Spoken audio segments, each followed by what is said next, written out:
भाषा कंप्यूटिंग के अंतर्गत हमने जाना कि आज के समय में कंप्यूटर हमारे लिए क्यों आवश्यक है, कंप्यूटर क्या है, कंप्यूटर का परिचय, रूपरेखा, कंप्यूटर के जो मुख्य दो भाग हैं, पहला भाग है सीपीयू, दूसरा है पेरिफेरल्स। फिर इसके बाद इनपुट डिवाइसेस के अंतर्गत कीबोर्ड, माउस और इनके कार्य।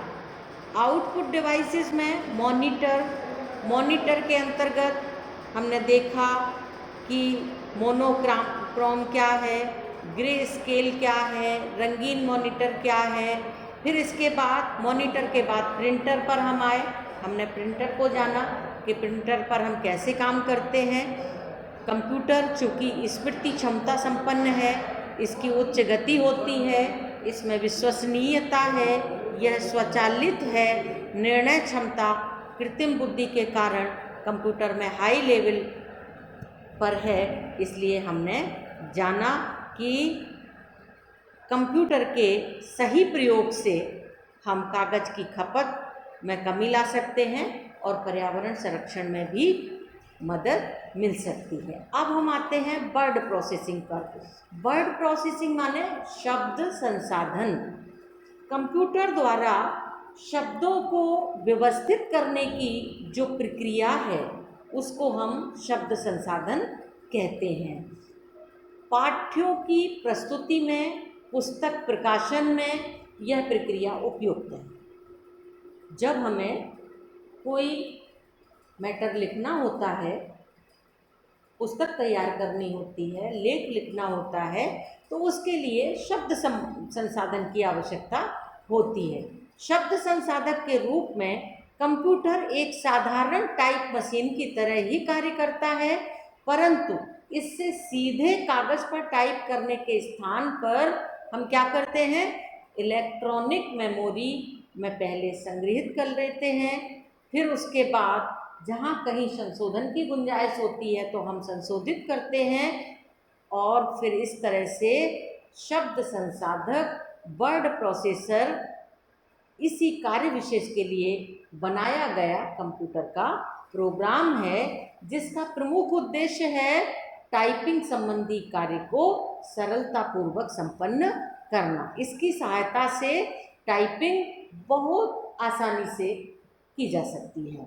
वर्ड प्रोसेसर एक ऐसा सॉफ्टवेयर होता है जिसकी सहायता से हम शब्द लिखना, वाक्य बनाना, पैराग्राफ बनाना, पृष्ठ तैयार करना, इस प्रकार की सभी प्रक्रियाओं के द्वारा बात को सुनियोजित ढंग से प्रस्तुत करने के साथ साथ उसे सुरक्षित रखने का भी कार्य करते हैं।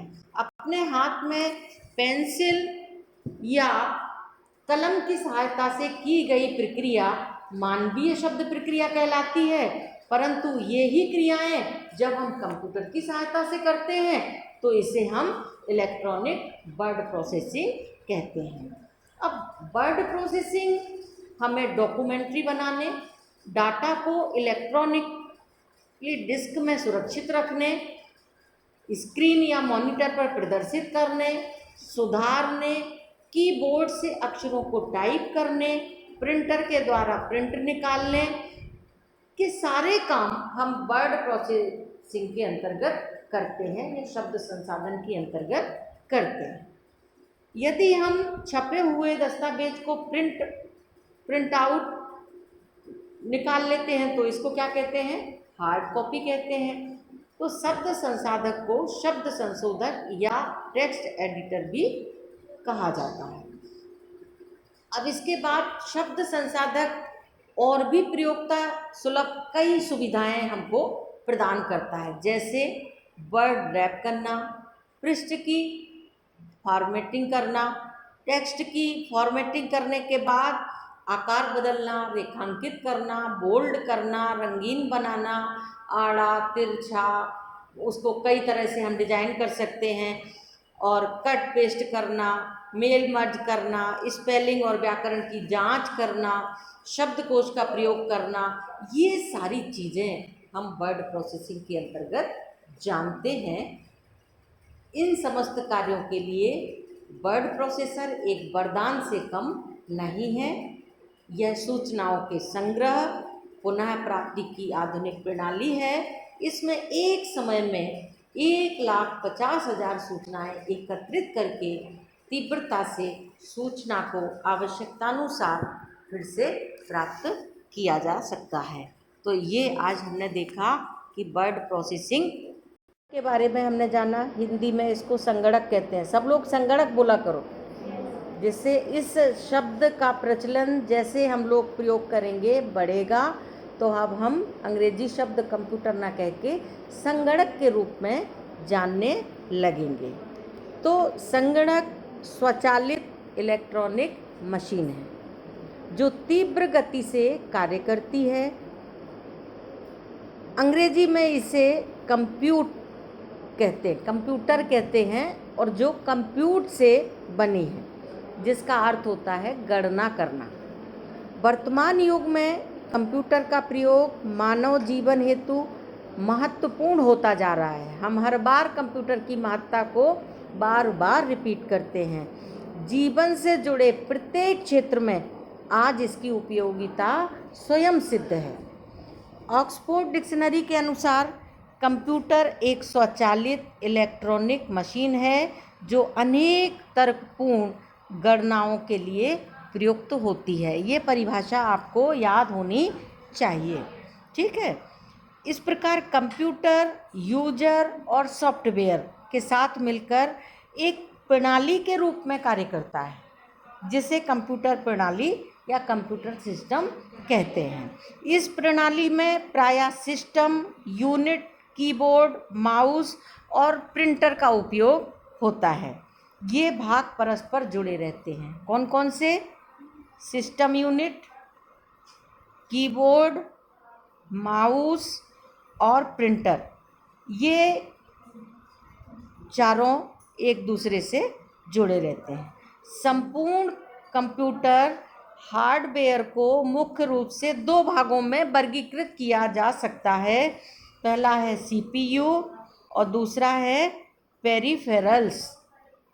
पहला क्या है? सीपीयू, दूसरा पेरिफेरल्स। सीपीयू क्या है? Central processing unit. सीपीयू किसे कहते हैं? Central processing unit. यह कंप्यूटर का मस्तिष्क है।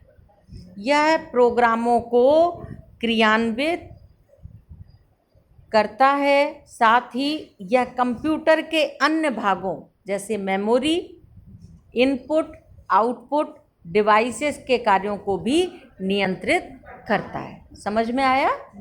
ये प्रोग्राम हम तैयार करते हैं, उन प्रोग्रामों को क्रियान्वित करता है। साथ ही कंप्यूटर के अन्य भाग जो होते हैं जैसे मेमोरी, इनपुट, आउटपुट डिवाइसेस के कार्यों को भी नियंत्रित करता है। अब सीपीयू को भी 3 भागों में बांटा जाता है। कौन कौन से भाग हैं? पहला है सीयू। इसको कंट्रोल यूनिट कहते हैं। क्या कहते हैं? कंट्रोल यूनिट कहते हैं। यह हार्डवेयर की क्रियाओं को नियंत्रित करता है। इनपुट आउटपुट को नियंत्रित करने के साथ ही मेमोरी और जो मध्य डाटा के आदान प्रदान ALU जो होता है उसको भी निर्देशित करता है। दूसरा है अर्थमेटिक एवं लॉजिक यूनिट, ALU जिसको कहते हैं। पहला है CU जिसको कंट्रोल यूनिट कहते हैं। दूसरा क्या है? ALU जिसको अर्थमेटिक एंड लॉजिक यूनिट कहते हैं। यह यूनिट अंक गणितीय क्रियाएं जैसे जोड़, घटाना, गुणा, भाग या तार्किक क्रियाएं जैसे लॉजिकल यूनिट जो है वो कार्य करती है।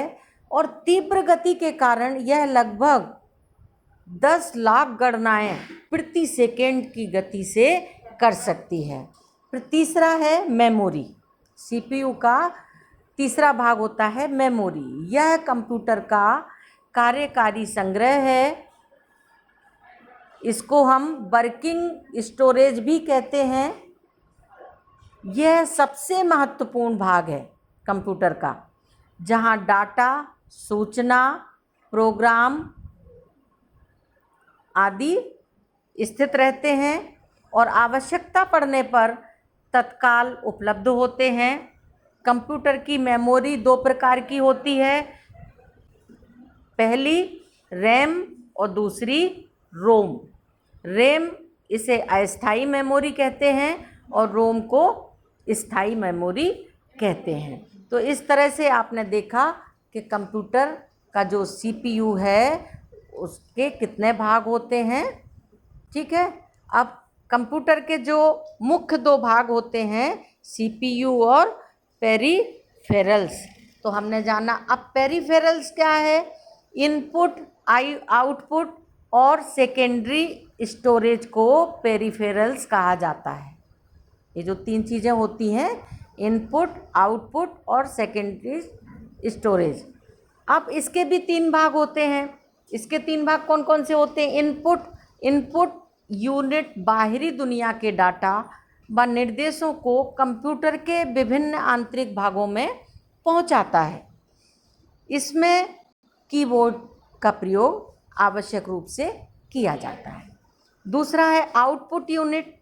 तो आउटपुट यूनिट कंप्यूटर से प्रक्रिया के पश्चात सूचना और परिणामों को बाहरी वातावरण में यह यूनिट प्रस्तुत करती है। आउटपुट प्रायः डिस्प्ले, डिवाइसेस, मॉनिटर या प्रिंटर के द्वारा प्रस्तुत किए जाते हैं। जब अक्षरों, चिन्हों और अंकों के आउटपुट प्राप्त होते हैं तो इसे टेक्स्ट आउटपुट, और फोटोग्राफ या रेखा चित्र में जो प्राप्त होते हैं उनको ग्राफिक्स आउटपुट कहते हैं। तीसरा है संग्रह माध्यम या स्टोरेज डिवाइसेस। तो सूचनाओं, डाटा का सुरक्षित संग्रहित करने के लिए हम इसका उपयोग करते हैं। तो ये कंप्यूटर की जो दो मुख्य बातें हैं, दो मुख्य भाग हैं, कौन कौन? सीपीयू और पेरिफेरल्स, इन दोनों के बारे में हमने जाना।